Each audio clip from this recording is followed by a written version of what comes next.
Sao lỡ chế ơi. Lọc ô có trông ơi. Bố tao sao mà trông tao hả ta. Có trông đó.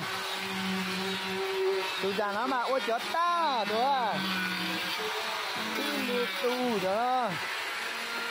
Máy chi.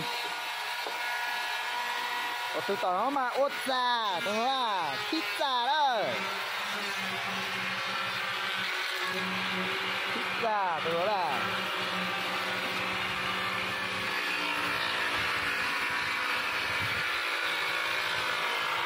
kho cả chữ hết rồi, kho cả chữ hết rồi, rốt lại đúng rồi.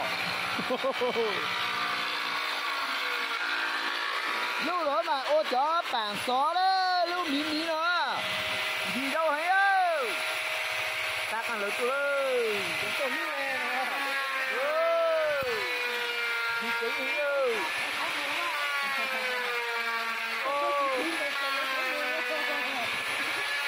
Trời ơi.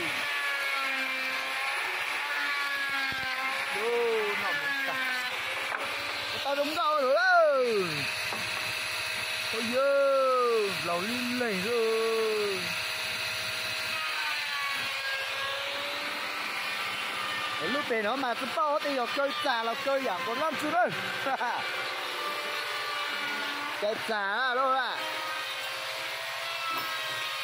Máy mini đó nó mi cố tệ. Rồi đây trời phây ha này. Phây gì phây giờ. Ô phây. Ô vẫn chưa. Đúng rồi. Chơi trà. Tao đúng rồi ảo đó, rất xa. Cô nhà OP nó cửa. Lấy cái nhà chế bà hút tôi đó. Ta nó ô tao tàn thoa đó. Chế dòng, chế trang, chế thể, chế nam tù ô tao hút. Lấy cái nhà ở nhà nước tao đó. Có trông đó, đúng không nào? Có trông bao lô Hàn Quốc nha.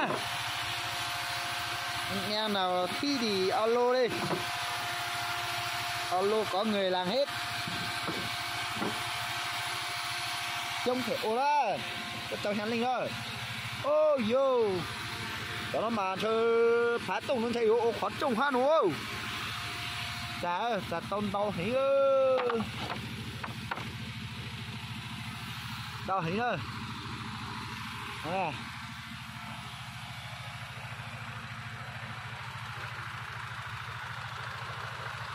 Lúc về nó mà lúc phát lấy đó, lúc à.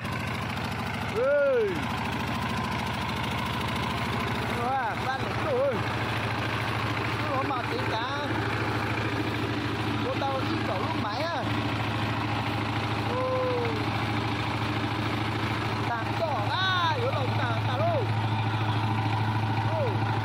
Cái lúc đó hổng à. Ôi. Tao chở nó tí gì ơi. Máy nó mà trung ra này ơi.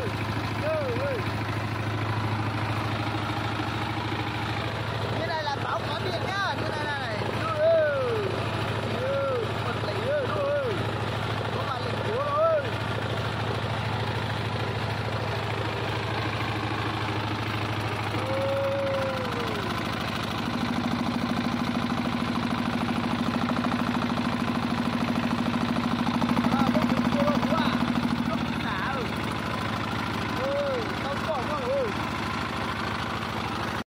Đây thì nhà mà hút tôi đấy, hút tôi hạt tôi đấy. Bình luận sao bố tôi TikTok đây cũng mà muốn phát tông đi. Ô ná, hút tôi bố ô mình sai à, nhó, rong thấy ơ, chả xót phát tông.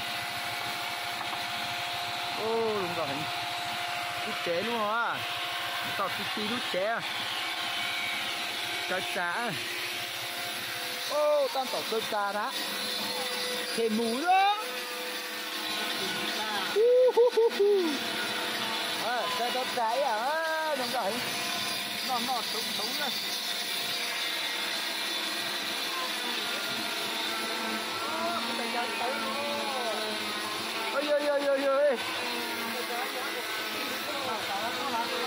Ôi. Hả? Nhớ kỹ xe. Ừ. Máy móc sổ lù ra. Bản địa cơ máy móc. Giống ác quy thôi.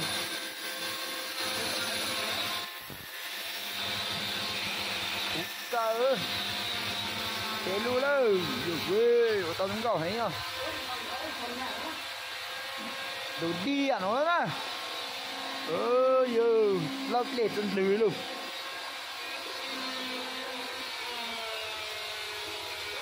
Rồi lúc ở trong này bao lô Hàn Quốc đây.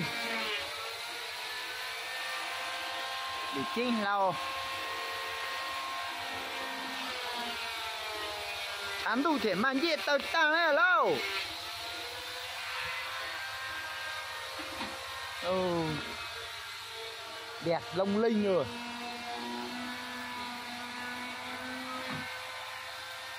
Rất lẹ sao đây.